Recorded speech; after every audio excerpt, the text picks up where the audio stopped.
Partisipasi pemilih di Trenggalek pada pemilu tahun 2024 mengalami kenaikan sedikit, yakni hanya 1,56% dibandingkan pemilu tahun 2019.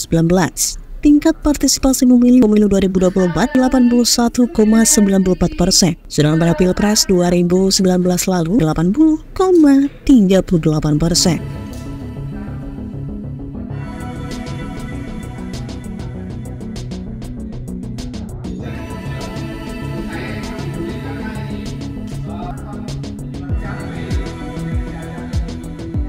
Komisioner KPU Trenggalek Nurani Soyembukti mengatakan bahwa kenaikan partisipasi pemilih ini tergolong wajar karena Pilpres dan Pileg selalu memiliki tingkat partisipasi yang lebih tinggi dibandingkan Pilkada. Pada pemilu sebelumnya, untuk partisipasi pemilih Pilkada 2020 sebesar 68% dan Pilkada 2014 sebesar 67%. Di sisi lain, untuk pemilu tahun 2024 calon yang dipilih juga lebih banyak. Sedangkan untuk pilkada calon yang dipilih hanya sedikit.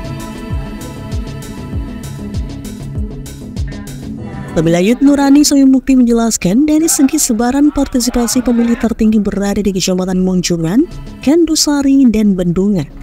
Sedangkan terendah berada di Kecamatan Dongko dengan angka 78%. Meskipun partisipasi pemilih pemilu 2024 ini mengalami sedikit kenaikan, namun masih ada sekitar 20% pemilih yang tidak menggunakan hak pilih mereka.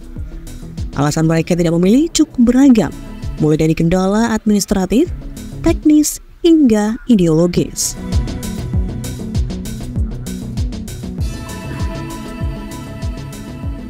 Si masyarakat Trenggalek pada pemilu 2024 ini seperti apa sih, Pak?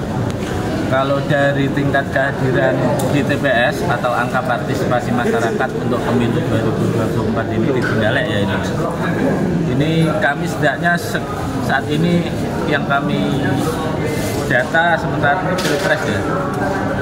Datanya dari Pilpres itu dibanding 2019 ini mengalami kenaikan tapi hanya sedikit 1,56% karena 2019 itu angka partisipasinya data kami itu 80,38%, dan untuk kali ini pemilu 2024 itu 81,94%. Jadi kalau istilahnya dihitung kenaikannya sekitar 1,56% atau 1,5%. Jadi ini merupakan hal yang menurut saya ya biasa, karena memang Pilpres ini kan tingkat partisipasinya selalu tinggi dibanding Pilkada. Kalau Pilkada itu kan kemarin terakhir sekitar 68%, sama dengan 2014, 2020 hampir sama ya, 67%, artinya ya dibanding Pilpres tentunya karena jenis surat suara yang dipilih ini kan lebih banyak, terus calonnya juga jauh lebih banyak. Kalau misalnya Pilkada itu hanya 2 pasangan calon, ini kan pasangan calonnya presiden saja 3 pasangan calon, terus belum lagi kemudian pemilihan DPR RI, DPR di provinsi, di kabupaten kota, dan kemudian DPD.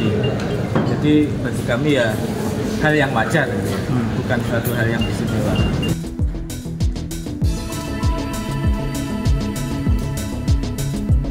Nurani juga menambahkan kendala administratif yang terjadi seperti tidak terdata di DPT, tidak mendapatkan undangan memilih atau C pemberitahuan sehingga mereka tidak datang.